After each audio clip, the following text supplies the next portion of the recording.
So it's a welcome. I'm Stefan Gurney. I'm the Executive Director of Norwich Bid, and I'm Chair of the ATCM Advisory Council. I've been asked to oversee this, which has been slightly challenging of all the technologies that we've had so far. So let's hope the second go is slightly less challenging, and hopefully now we're all on Zoom, we can sort of plough straight ahead. Hopefully we've got some sort of faces and some names here, so I'm just going to go through the list of people that are here that make up part of the advisory council. We go first. Chris Wade is the Director of People and Places, so I'll ask if you hear your name. Thank you very much, Chris. Wave or feel free to identify yourself. Maria Mannion is the Chief Executive of Watford Bid. I can see Maria up at the top right. Russell Greenslade is Chief Executive of Swansea Bid. Ian Ferguson, next to him, is the Director of Partnerships for Better Business. Thank you, Ian. Simon Keithley is the CEO of Camden Town Unlimited. Thank you, Simon. Then we have Amy, who's joined us, who didn't make the first one, but Amy Gura, who's SME Partnerships from Visa. Thank you very much, Amy. We've got then Eric O'Brien. I'm just checking. There he is, top left, and he's Rapid Cabs and the chair of the Waterford City Purple Flag Working Group. We've got Lisa Edwards, who's the Managing Director of Delivering Dunfermline. We've got David Scott, who's the project manager from Belfast City Centre Management Company. And we've got Lee Brown, who's the chair of the ATCM, and OJ McDonald, who's the CEO of the ATCM, and he's on audio only. Otherwise, he sounds like a Dalek in a toilet at the moment. So we're trying to just get him as audible as we can. Thank you, OJ. Apologies to everyone that we had such a meltdown in the previous version, and hopefully this should be a little less glitchy, and thank you for bearing with us. We appreciate that you've changed channel and come through. Well done to OJ and Melanie trying to pull this together very quickly.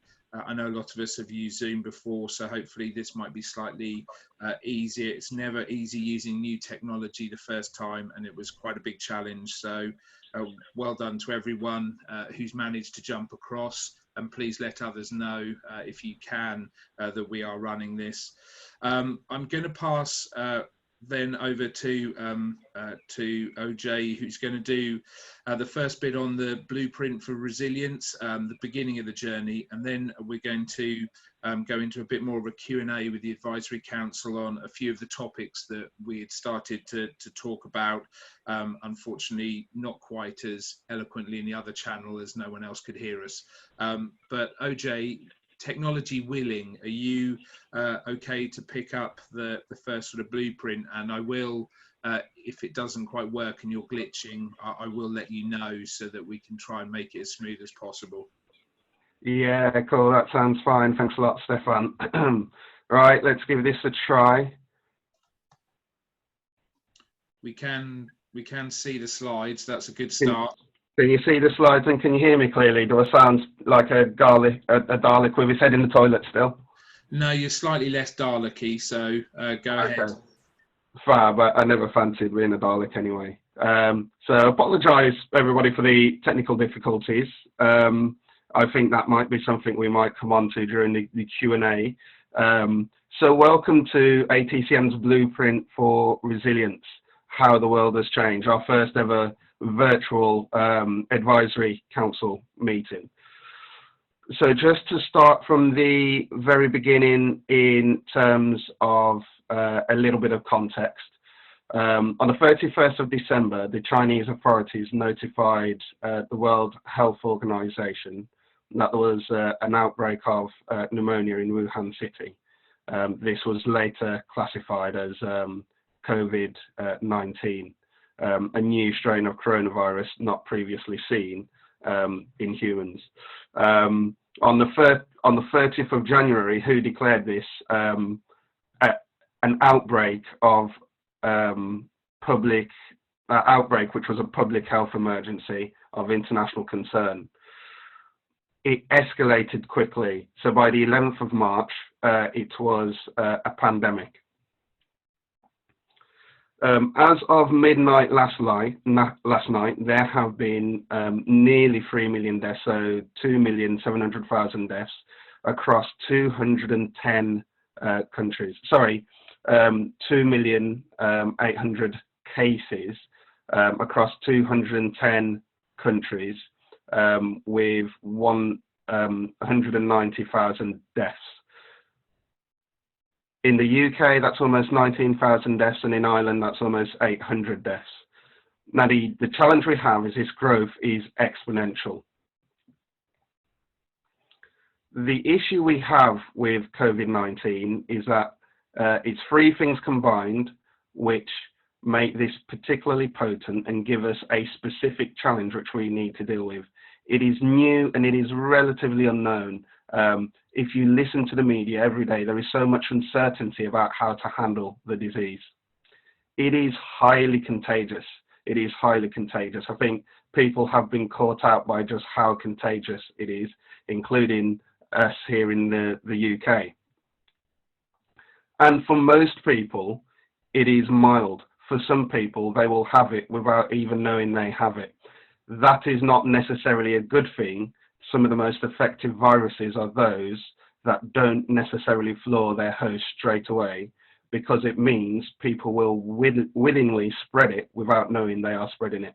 It being mild contributes to how dangerous this is. And this exponential growth, I mean, one of the scary things about this graph, looking at the figures, is from late December to late February. So that's around about 2 months of this thing developing in the world's most populous country. We get to late February, and as far as we know, there were around 80,000 known cases. So that's 2 months for 80,000 known cases. In the 2 months since then, we have had nearly 3 million new cases that we know of. So that growth is particularly scary.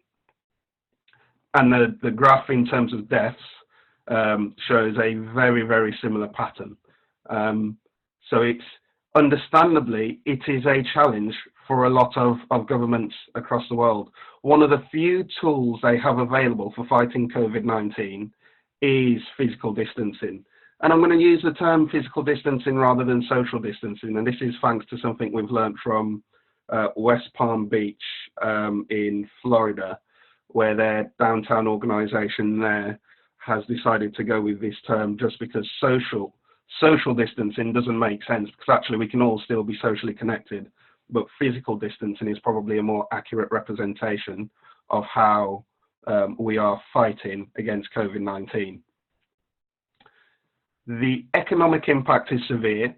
So from the OBR, based on a 3-month full lockdown followed by a 3-month partial lockdown, so this is just for the UK, the Office for Budget Responsibility anticipates that we will lose over a third of our economic activity during the second quarter, over a third of our economic activity, and unemployment will increase by more than 2 million. They are hoping that this is only a short-term impact and that actually the economy should be back up on its feet relatively quickly afterwards. But that is yet to be seen. Google has been putting data out there, so through their community mobility reports, in the UK we've seen an 81% drop in footfall in locations of retail and leisure in the 5 weeks up to the 11th of April, 70% drop in transport hubs, 50% drop in places of work, but a 19% increase in residential locations. And it's a fairly similar picture as well in Ireland, where it's a 76% drop in footfall in retail and leisure locations, identical 70% drop in transport hubs, 54% drop in workplaces, and a 21% increase in residential locations. Then there's this particularly scary figure or graph which has been put out by YouGov recently. I'm sure some of you would have seen this already, looking at how what consumer behavior might look like after lockdown, with people being uncomfortable about using certain businesses, not least coffee shops, restaurants, clothing stores, pubs, bars, beauty and nail salons, gyms, all to different extents, depending on the ability to be able to physically distance in these premises. So there are real challenges ahead for us, which we will need to deal with. Chris Wade, Chris, by the way, you did a fantastic job in keeping things going when I disappeared while we were on Big Marker. Thank you very much for that. Chris did mention something which is absolutely right about this tension between recovery and resilience, and to a certain extent, maybe the language doesn't really matter. It's the content beneath that that's important and what we're trying to aim for.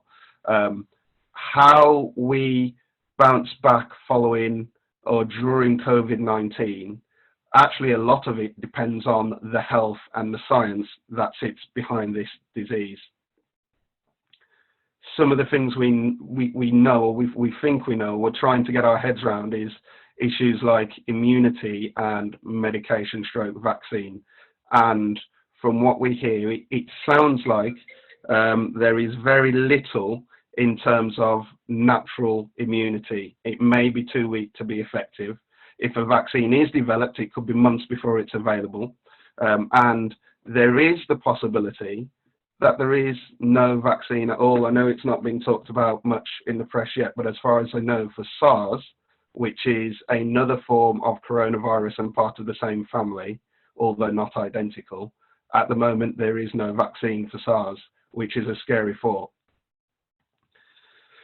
So for the foreseeable future, we think what this work is about is not about what happens after COVID-19, because we don't know when we'll be in the place to start planning for that world. This is about learning to cope with COVID-19. It's less about getting back to business as normal, and it's more about building a new business environment, at least for the foreseeable future.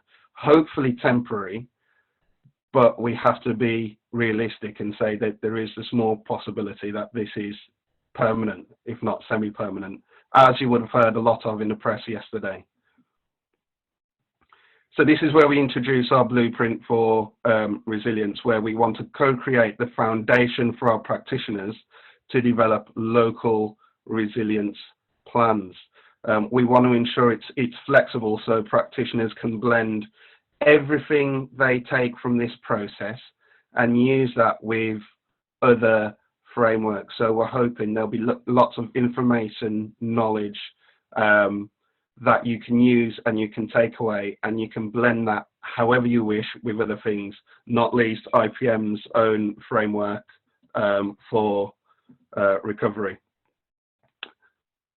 We want to be able to mobilize our wider network as well to support the delivery of these plans, which we think is important. So looking at some of the institutional support we can pull in for areas. So the way we're going to do this is phase one, and that's today. How has the world changed? We're going to be asking you and our advisory council, how has the political environment changed? How has the economy changed? How has society changed? How has technology changed? We're going to take those assumptions we come up with today. We're going to cross-reference them against the available data and the evidence. We're going to bring that into phase two, which is where, for all of those factors which we developed during phase one, we are going to establish whether it's an opportunity or a threat. And during phase two, what we will add to that are the strengths and weaknesses of our town centres, of our local economies. And then for phase three, we're going to bring it all together so we can then, out of that, draw actionable strategies which help us to maximise our opportunities and mitigate against the threats through an understanding of our strengths and weaknesses. So it's a pretty solid SWOT analysis which will help us to develop the pillars of action we need going forward. which then you can use anywhere you want. So if you want to take this process and do it locally, replicate it locally, so it fits your local circumstances, you can do. If you want to take some of the stuff we will develop as an advisory council together at a more national and international level, you can do that as well. You can use this information anywhere you want. We will also be importing some of the knowledge from the International Downtown Association, who I've been having weekly virtual meetings with, just to help us develop the framework and make it more advanced. So some of that is going to come in to phase 3. So this is our participatory process. Phase 1, how has the world changed? Phase 2, opportunities and threats.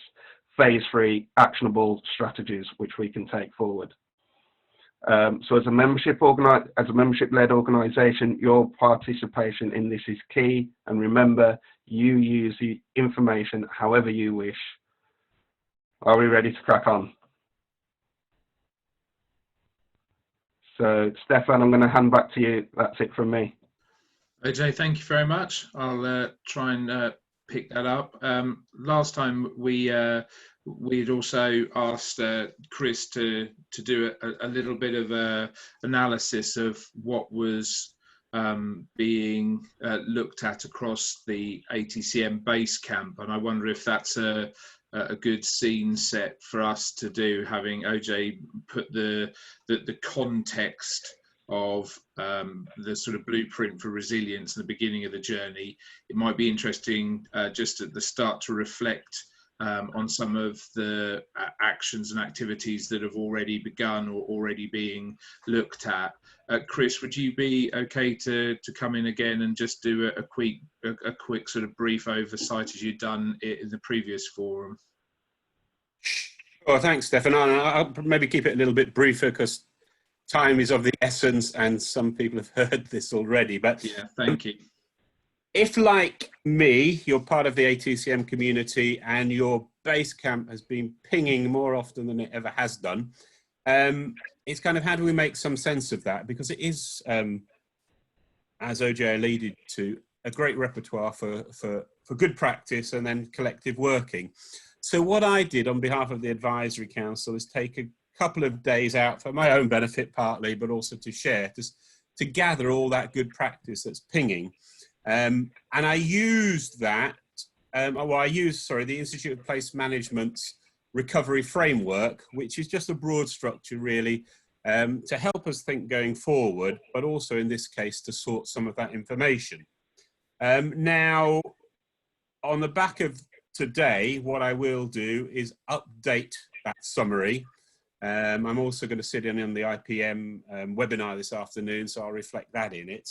And I'll share that with the Advisory Council and then possibly beyond. So I'm not going to go down into the detail, but I just wanted to pick up 2 points really that I think relate very well to what OJ was saying, is really that we need to look before we leap on this.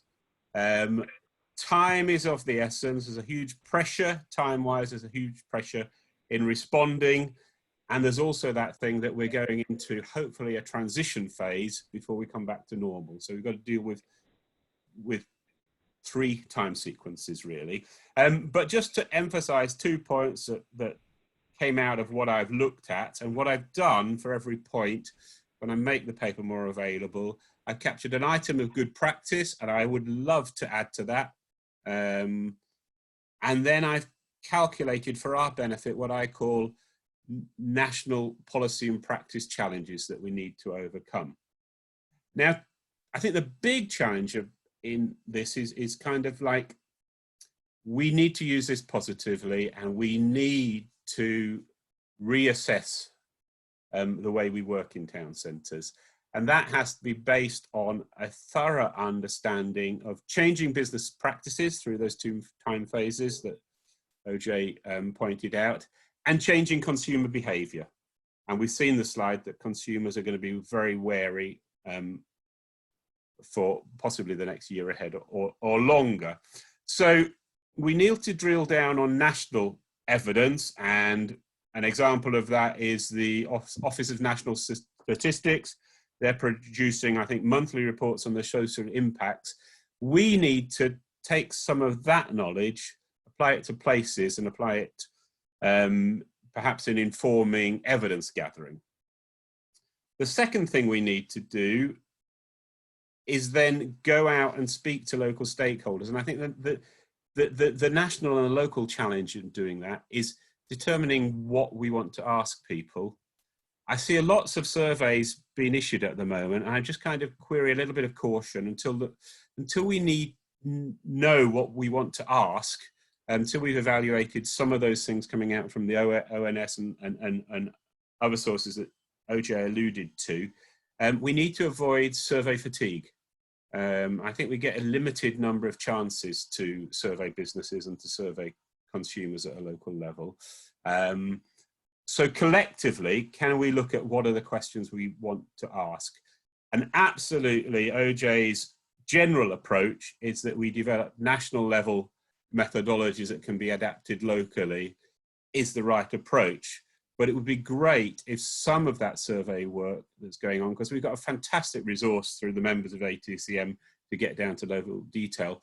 Can we agree some national survey questions effectively that we can then use to benchmark? Because different places, different regions will respond in different ways. I know from going into Cambridge city centre where I live, the Saffron Walden Market Town Centre, that the activity is completely different, even if you go into those towns now, because Cambridge, there's nothing open, whereas a more local town, it's a different scenario. So really just saying we need to look before we leap, and we need very quickly to determine what is the evidence that we get. Beyond that, the IPM recovery framework and ways that we're all used to working are based on partnership working, developing capacity, and coming up with solutions. But those solutions need to avoid looking to turn back the clock, which I think has always been an issue in terms of what we're dealing with town centres, and equally needs to avoid pandering to our own prejudgments of picking out messages that we like that are coming out of the data. It really needs to be based on an authoritative understanding, as I say, of changing consumer behaviour and changing business practice. Thank you. Thanks, Chris. I think there's some interesting bits there. I think, as you say, the partnership working and the comms piece are clear, and the evidence base. I think one of the bits that obviously OJ has challenged us to think about as well going into the next bit is sort of how has the world changed? And I think that resonates with what you were saying there, Chris, in the sense of there are bits that are changing. We can't go back. People have used the new normal, which is not a particularly helpful phrase, I don't believe, because I don't think normal is ever going to change, is ever going to go back to what it was. It needs to be articulated as something different. I have seen it articulated as the next normal, but again, I don't think that's cleverer than a basic alliteration. I wonder, we need to think about what will be the change of the landscape and how we do that. But I think this allows us the opportunity to have a look at how has the world changed, and was one of the questions that we'd done. And OJ had posed some questions to us. The first one, as the sort of panel, was how has the political environment changed? And I know that I very helpfully came to Mr. Pitt Keithley last time. Simon, I know you're muted and visually unaware, but I wondered if I could come to you again to ask your thoughts on how the political environment has changed. Sure. I quite like my talk to the hand picture, so I might leave it up. No, that's probably a bit rude, isn't it? I think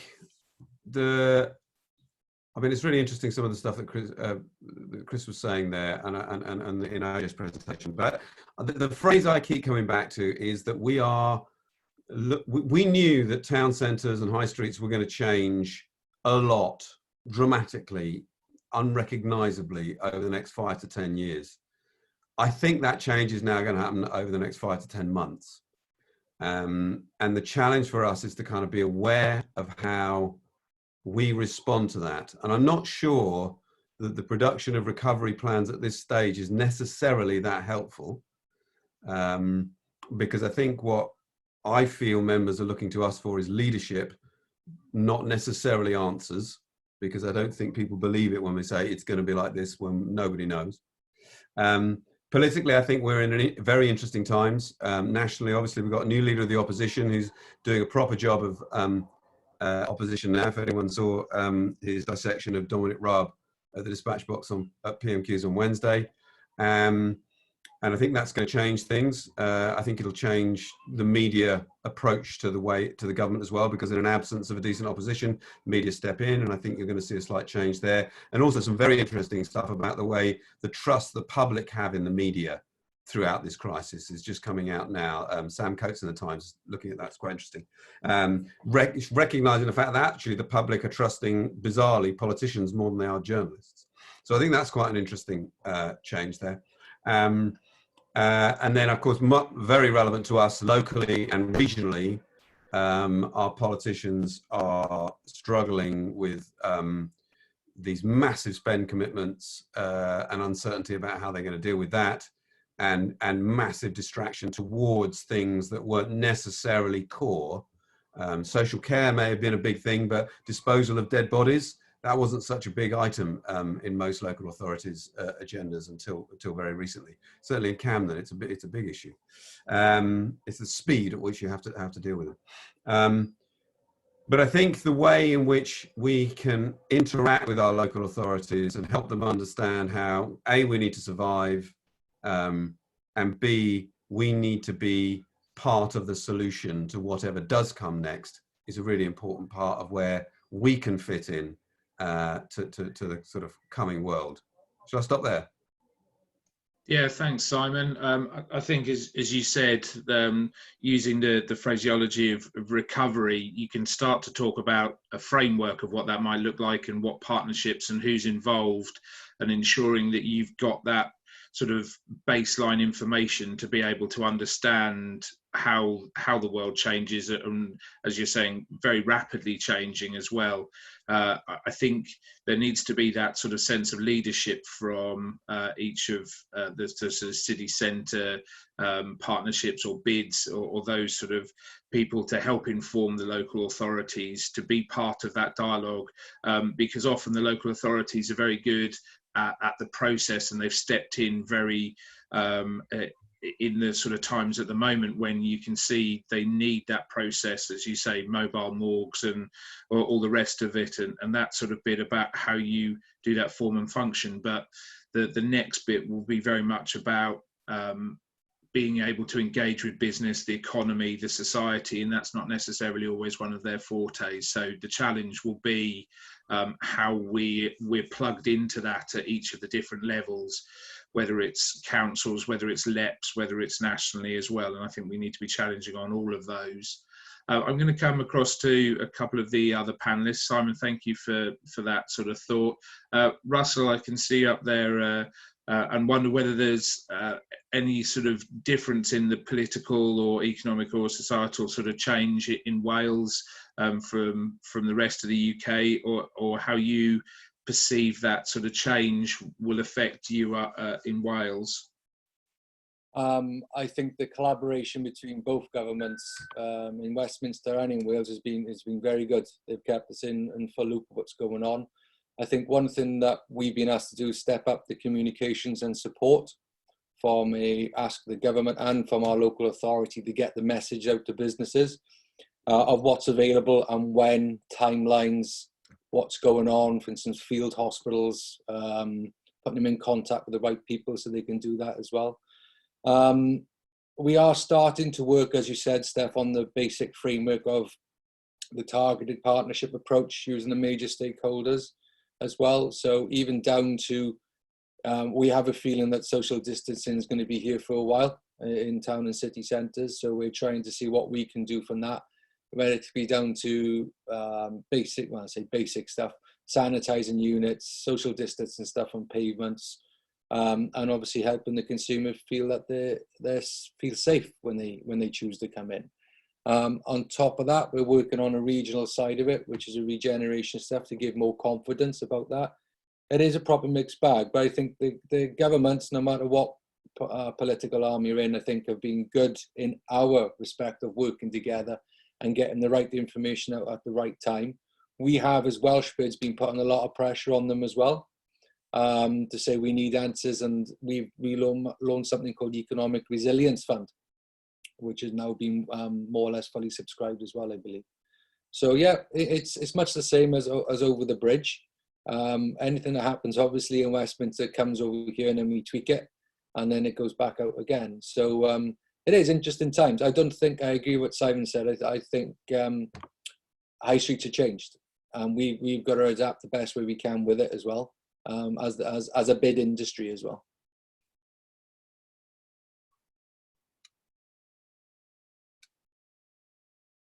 Thank you, Russell. Apologies that battling to unmute myself at the time, so giving you a slightly longer sort of pause. Thank you for that. I'll ask some of the other panelists. I can see I'll come to Ian as he's next to Russell. Ian, thoughts from yourself on sort of political, economic change? Yeah, hi, good morning.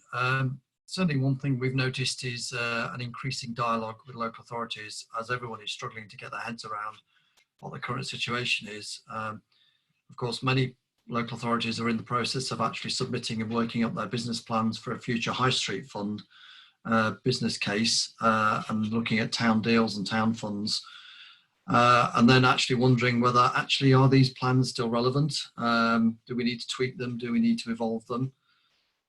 Some are actually ploughing on as they were, but recognising the fact that actually there are now other priorities to move things forward, and enable businesses to recover in town and city centres. So, of course, everyone is in the same position in terms of not knowing exactly what the future will hold. I think Simon's right that there is an important role for everybody to get involved in this collaboration, and leading. Everyone has a role to lead and drive things forward. No one should be standing back and waiting for things to happen, because certainly from a resource perspective, not just finances, but from skill sets within local authorities, I think there's a new set of skills that are required to actually drive things forward in this very rapidly changing world, which local authorities perhaps have not actually got in-house. And therefore, I think they will rely on others to come forward as part of that process of trying to put things in place to deal with what is here and now, and also plan for the future. So I think there is a role, there is certainly an increasing role for business improvement districts, although I feel given the business rate situation where relief was given on business rates, but bid levy bills are still out there waiting to be paid, I think that could be a challenge for many bids. And certainly we know from surveys around the country that actually a lot of bids are in a very critical position in terms of whether they can survive beyond the next 3 months themselves. So I think if we are to look at trying to make sure that there is true collaboration and that everyone is in place to ensure that we can move forward in terms of supporting businesses in town and city centres, I think the government have got to actually think about the fact that local authorities are not going to be the sole leaders here, that actually they need to enable other people to get involved in driving forward the new town and city centre that they are involved in. Thank you very much, Ian. Aware that we've got challenges on time, so rather than sort of like respond and interact with each, I just want to make sure I've given everyone on the panel a chance to speak. Maria, you're up there in the top left. Yeah. Would you like to come in and add anything to the comments from colleagues to date? No, I think in Hertfordshire, not just in Watford, there are ways towns are reacting differently, and they're being used differently as well across the county. Some are more rural, and the more urban ones are being used a lot more. Like Camden, we've obviously had to open up. Body disposal has been an issue, so we've had to open up a new cemetery, which had previously been mothballed. So that's changed. But politically, it's interesting. We've obviously got an elected Lib Dem mayor and a Conservative MP, And that's actually, they're working really well together. We've got, it's not being seen as a political issue so much, it's much more of a community and a business driven issue.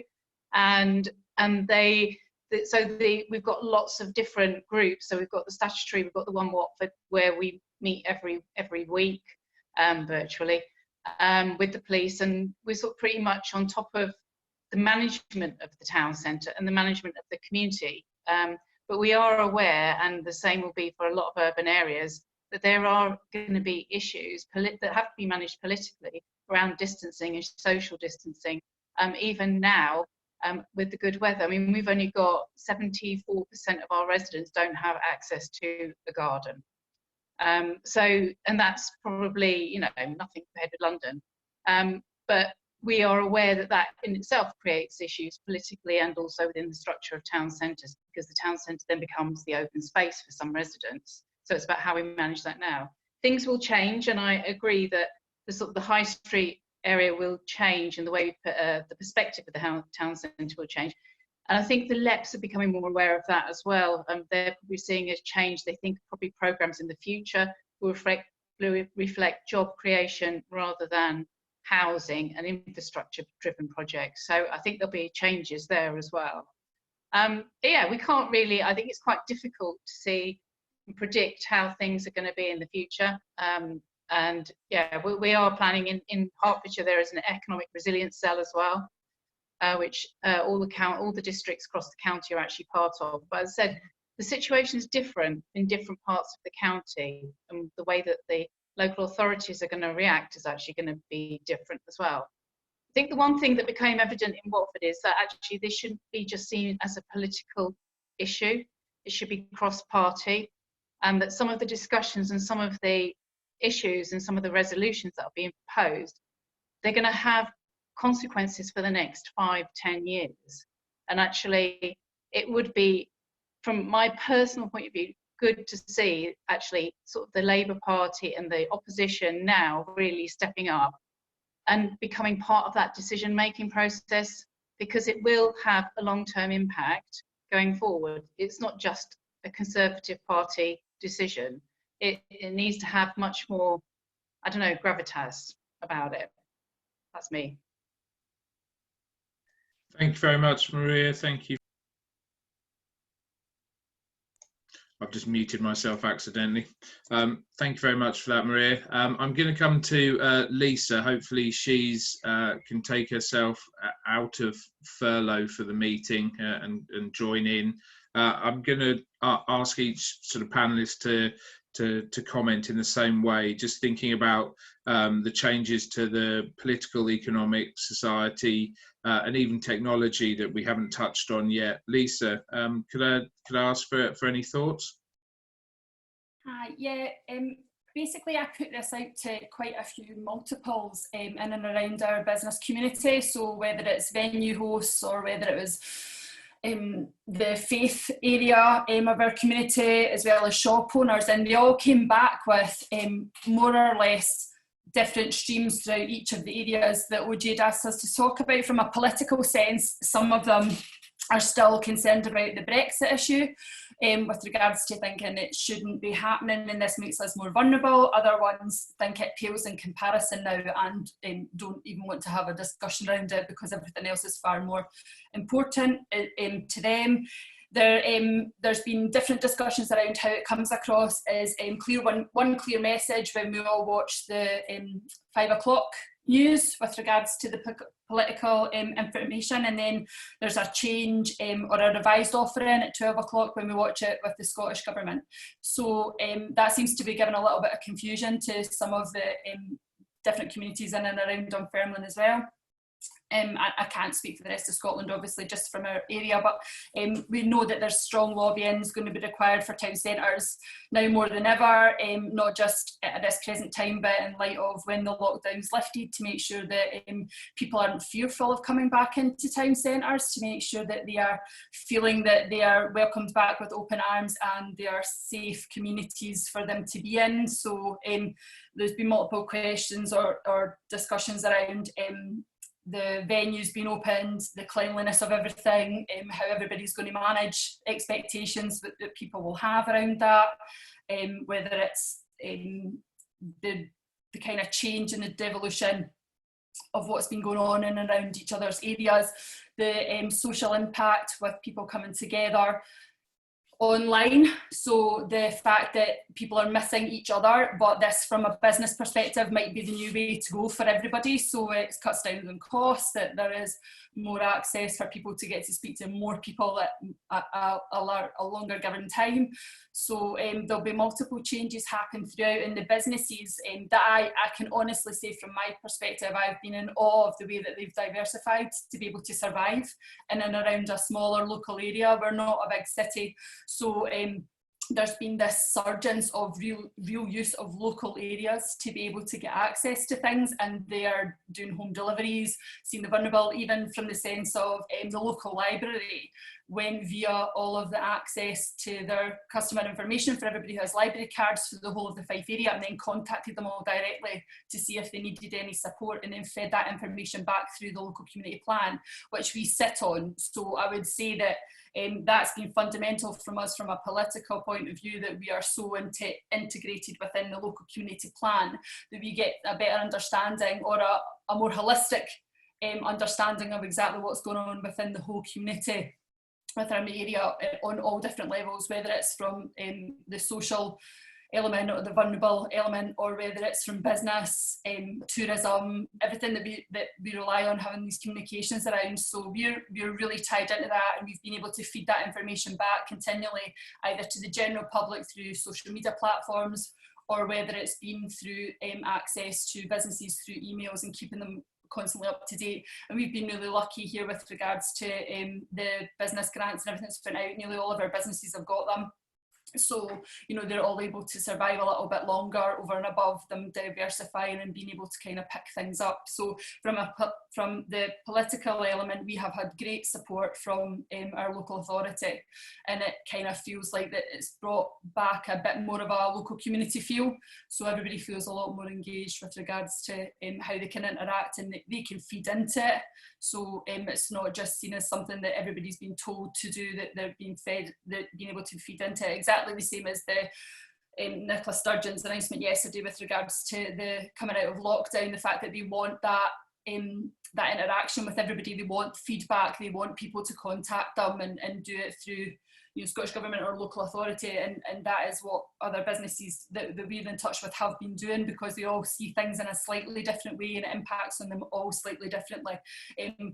Likewise, the community groups and some of the tourist elements of things, so that it all impacts them all differently. So there's this real connection with each other to try to move things forward positively when things start to kind of come out of lockdown, and obviously learn to live with the new normal and how we all do that together. Thank you very much, Lisa. I'm going to come across to Eric O'Brien, who's from Waterford, and ask him for his perspective from there. Hopefully technology, there we go, you've jumped in straight away. We're working seamlessly. Eric, could I come to you with the same question? Yeah, things are a bit different over here in Ireland. We actually have an interim government. We had our elections back in February before all this kicked off.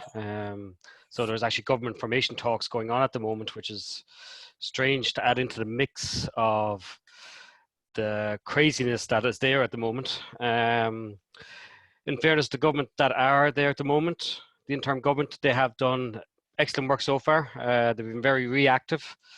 The next thing is to have more proactive measures. They've done good work so far, but we need more. If you take rates, for example, over here, all we have at the moment is a deferral of 2 months of rates, which a deferral is no good to anybody. So ideally what we need there is a suspension of rates. It's more or less for the rest of the year. But then that money to come from central government to go to the local authorities, so the local authorities can still continue and do the great work that they're doing. At the moment, there's a lot of communication. Like we have the city centre management group here in Waterford, so we have the council, chamber, local business group, local enterprise office, various stakeholders. They all sit on the city centre management group, and they are at the moment communicating the support's available. Then they're lobbying central government for more support and more funds that are available that will be needed for the businesses. If you look at the vacancy rates in the majority of Ireland pre-COVID-19 was 18-22% vacancy rates. So I think there will be a political need to look at planning and tax incentives for repurpose of the vacant premises. And that's really the political side of things here at the moment. Gary, thank you very much, and appreciate the sort of different sort of elements of it, and thank you for that sort of insight as to how it is. Could I ask David Scott from Belfast City Centre Management if he's okay to unmute himself and jump into the conversation, David? Hello. It's quite interesting politically over here at the minute, because obviously we're structured very differently, where a local authority doesn't have the same powers, because the department, a lot of it's led by departments. At this point, it hasn't really become clear who's going to lead on, I say, recovery. It's really transition to a new way of working. Also with the Republic of Ireland and lockdown perhaps coinciding more with them than what is happening in England. It's quite different as well, because city centre living, we don't really have any in Belfast. Sort of the metropolitan area, but the town centre doesn't have residents. Big businesses seem to be coping okay. The multinationals really are quite advanced in their planning so far, because they're using test cases as Austria starts to open up.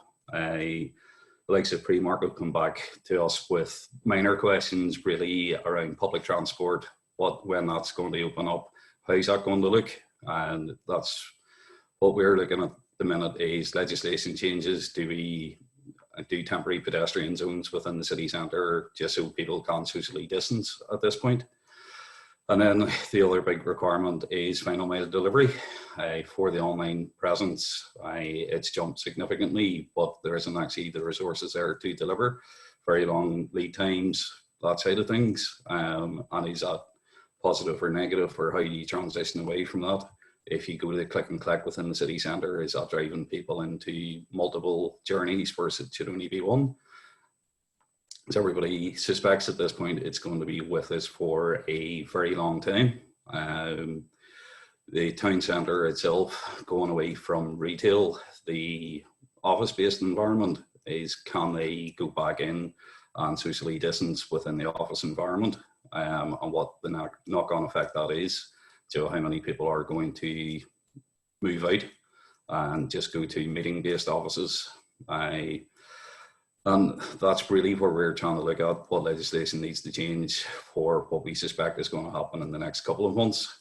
And then as more information comes along, look at it then for the longer term and try and get the relevant departments to start planning that way. David, thank you very much for that. I've got a couple of the panelists left that would be interesting to hear from. So I'm going to come to Wayne Pell from Birmingham City Council, and then I'm going to come to Amy from Gura from Visa, just from a wider sort of perspective before having to wind up. Unfortunately, we lost a bit of the time from transitioning across from technologies, so we'll hopefully the next chance get a chance to sort of discuss in a further piece, but then I'll over to OJ to finish up after that. Wayne, are you okay to come in at this point? I think so. Can you get me? Yeah, we can hear you. Please go ahead. Okay, well, from the Birmingham point of view, obviously we've got a fairly unique situation because we have 12 separate bids within Birmingham local authority. So coordinating between all 12 is quite a complex venture on its own. But what has become apparent, I think, from a local authority perspective, is that this really has elevated the high street and the requirements, the needs of the high street, and the change that we've all seen as an industry over the last 15 years. It's elevated it really into the higher a lot on the public agenda. Certainly within the local authority, we're getting a lot more concern now about business resilience over whether or not our high streets are going to survive this. And it's actually opened up far more discussion about the whole agenda of high street management and high street support. So what we're looking to do, I'm sort of putting together a 4-stage program here, that first and foremost, we need to identify how our bids and our other business groups have been able to respond to the COVID-19 pandemic, and how their assistance, particularly, we have some fantastic city centre bids who have been supplementing police and police presence in the high street with a number of wardens, which has really kept control of any looting, any other problems, break-ins. We've got an awful lot of businesses who are closed down with stock on the premises. So, all of that has been vital to the position here. We've obviously got the grant program, which because of our size as an authority, I think we got something around about 20,000 grants to be able to deliver across Birmingham. That's a huge number, and without being able to, the City Council has no method to engage with businesses. So we're really beholden to our bids in particular to get the message out. The bids have got telephone numbers and email addresses for our business community. The business rates department haven't. So simple, basic things like that, which are really huge in terms of maintaining the number of businesses that have got a potential to reopen. So that first element. So what we're doing, as I say, is break it down into 4 stages. The initial tranche, what's happened, what the response has been from town centres, town centre management. The next stage will be how we go about reopening. Obviously, there are issues there over steam cleaning of high streets,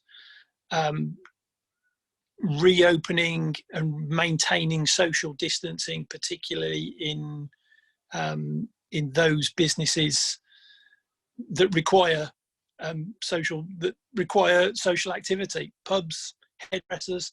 How do you maintain social distancing in those, and how do we give guidance, and how do our bids and our town centre managers give that sort of guidance and support to small businesses in that area?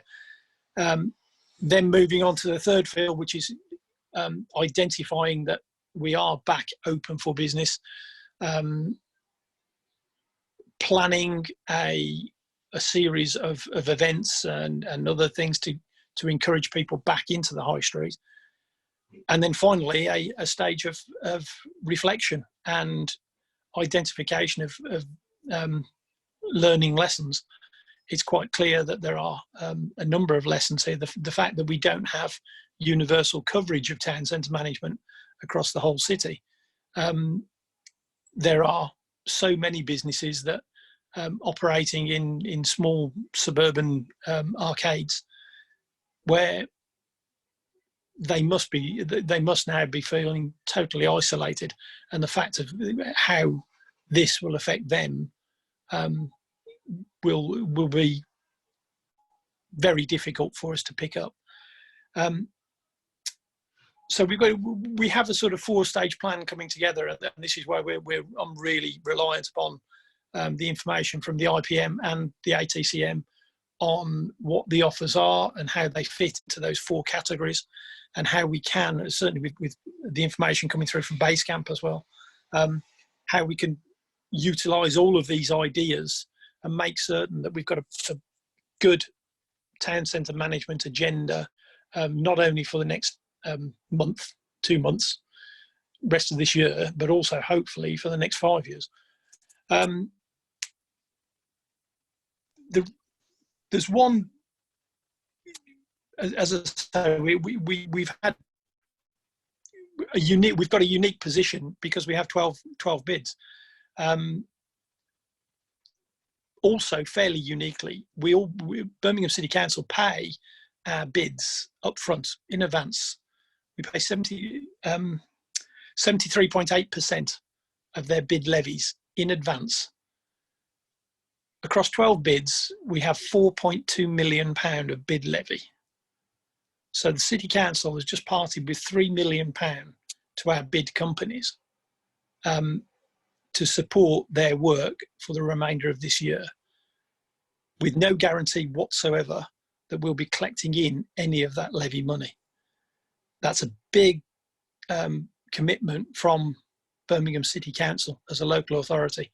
And I think that it shows that we really do have a partnership arrangement in place now, that we do trust our bids to be delivering in their towns.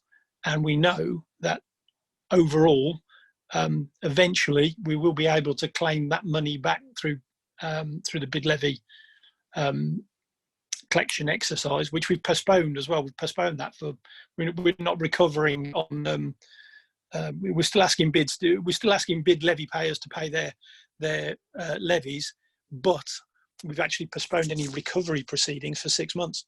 So the likelihood is that we're probably not going to be getting any of those monies, or certainly not up to 70-80% sort of levels until probably the end of this calendar year. So okay, Wayne, there's some big questions around that. So I'm just aware of time, so I'm going to come in because we're getting quite into the sort of granular levels at sort of Birmingham. But thank you very much for the overall piece. I'd be very interested. I see Amy in anticipation has brought herself online, so she's aware that I'm going to come across to her now. Amy, could I sort of ask from whether there's any sort of insights from the SME Partnership and Visa on the sort of economy changes, whether you therefore see sort of technology change or any of those pieces that you may be able to sort of feed into the thought process, which may help colleagues think about how they might want to look at resilience, recovery, and what the sort of next sort of steps may be. Well, I mean, I guess I would say we're on this journey with all of you. I mean, obviously this is a rapidly changing environment, and the world looked very different a few weeks ago. So I guess at the highest level, obviously we're continuing to look at just how spend volumes are changing. The trends are pretty much in line with what you would expect, in that obviously travel is down, things are up around grocery and pharmacy, other retail down. We are seeing a lift in some of the e-commerce. And generally from our perspective in terms of how we help small businesses, we've always been wanting to help businesses go online and be more digital. And as Simon said, some of those shifts are happening faster now than maybe expected. I'm not sure it'll change all in 5 months, but I think we are seeing businesses adapt. Obviously the contactless change brought in by the industry was a huge help. I'm even just seeing that in my community, take effect, where even local convenience stores are accepting anything, every penny, just contactless, so that there's no, exchange of hands really happening. So safer for both parties, and higher limits being implemented. So it really allows people to keep safe from both perspectives. So I think those are positive changes. I think what will be interesting to monitor and that we're looking at is, will those be kind of short-term shifts, or are those going to be longer-term trends that continue to happen? And then obviously, we are looking at kind of quickly too with everyone else, how do we start to think about what is the coming back to business look like, and well, how will the high streets look different when we get into a recovery phase, and how can Visa best support that? And will it be the online and e-commerce perspective of it, or will it be more of a multi-channel and bringing people back to the high street, and like you said, making them feel comfortable and safe? So those are key priorities for us, and we'll be looking at how we do that over the next few weeks. Amy, thank you very much for that. Always appreciated, and always good to have that sort of partnership in lots of different forms, whether it's, as we've seen with lots of colleagues, whether it's from local authorities, bids, like interested parties, national organisations like yourself that have an interest across every single part of the landscape, not just the sort of economic or political or societal piece of it. I think we're running over and probably sort of pushing into the goodwill of lots of the participants. So what I'm going to do is thank everyone who's been one of the panelists, and everyone hopefully has had a good chance to have some input. I'm going to pass to OJ to then sort of do the last bits of the sort of next steps rather than pick up, and hopefully that's given everyone a chance to have a say in and to feed in. OJ, are you comfortable with picking up the last bits of the conversation and wrapping up? Yeah, absolutely. Thanks for that, everyone. I think there's some really useful comments. Just looking at what's coming through the chat function as well, especially from Richard Wilcox down in Cornwall, in Falmouth, and John Ebro as well in Leeds, both talking about really the fact that there is a proper partnership approach happening in many places now, that local authorities are definitely up for supporting their high streets, their town centres in any ways they can. I think that's sort of come through in some of the discussions, certainly in terms of the political environment, that collaboration between different political parties, people, whether councillors or parliamentarians, being more than happy to engage in conversations with businesses and the community about what the way forward looks like. And I can't remember who said this comment. I don't know if it was Simon or Chris, but I think that sort of strikes at the heart of leadership, not necessarily answers, because at the moment there do seem to be few answers out there. So it is about having that conversation to help support leadership, if not answers. I think what I would add to some of the discussions as well, I think that there's some interesting things that's been brought up. I think knowing how it impacts something like Brexit, for example, is important across the UK and Ireland. The fact that we may be dealing now with different expectations for people who visit the high street, especially in terms of the potential for transmission of the virus, and also different expectations for what they can actually gain in terms of experience from home online. Those two things will be at play. Those will be things we will need to work on. And then from my perspective as well, I think two of the things we haven't really touched on yet, two big political decisions that need to be made, which will impact the way we plan for what comes next, is firstly that tie-off between health and economy. So at what point do we go into an exit strategy? Do we start to implement an exit strategy? And what does it look like? Is it going to be a long phase in? Is it going to be a quick phase in, but maybe we might have to close up again because of the health implications of a second wave of the virus? So there's that, which will be a particularly big issue. And then the second bit is the long-term fiscal situation, what funding looks like both in the UK and Ireland, because that will impact the money our local authorities get. It might impact what our bids have to work with, what our town centre partnerships have to work with. There are those massive implications which we will build into this. So thank you very much, everyone, for those comments, feeding in some useful information which I'll put together. And I'll also be asking for more comments as well on Basecamp, so we'll keep the conversation going. And we will sort out a second round for this panel discussion, so we can get more information coming in as well, and then we'll take it to the phase 2 threats and opportunities. So thanks, everyone, and thanks a lot, Stefan, for chairing. Despite the difficult circumstances we started with, it's been really good. Well handled as always. Everybody should see him in a proper meeting of the advisory council. He's a top-notch chair. Keeps us all in order. was going to say, OJ, I love a challenge, but I think this one's been particularly exciting as a way forward.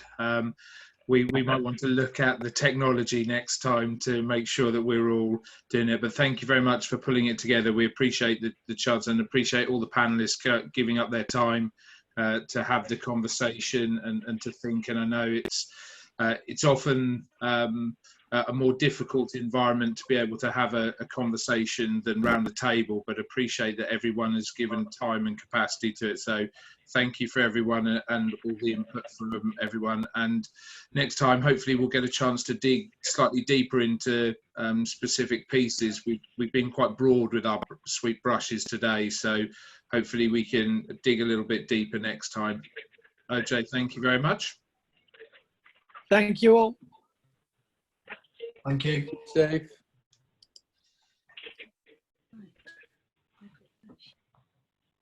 I'll leave OJ to turn the meeting off. Yeah, I'm on it. Bye.